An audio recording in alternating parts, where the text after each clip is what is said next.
Isang tulak ng illegal na droga ang nasa kote ng Rodriguez Municipal Police Station matapos ang matagumpay na bypass operation na isinagawa sa Barangay San Jose Rodriguez, Rizal, gabi ng Mayo 29, 2026. Sa ulat, ikinasa ng Municipal Drug Enforcement Team ng Rodriguez MPS ang operasyon na may koordinasyon sa Philippine Drug Enforcement Agency na nagresulta sa pagkakaaresto ng isang street-level individual na nahuling aktwal na nagbebenta ng hinihinalang shabu sa isang posture buyer.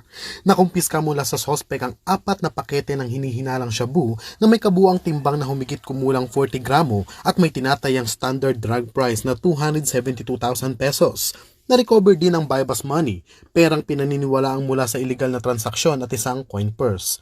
Matapos ang operasyon, agad na ipinaalam sa sospek ang kanyang mga karapatan alinsunod sa batas. Dinala rin siya sa paggamutan para sa medical examinations at sa Rizal Provincial Forensic Unit para sa kaukulang pagsusuri bago pansamantalang ikinulong sa custodial facility ng Rodriguez MPS habang inihahanda ang kaukulang kaso laban sa kanya.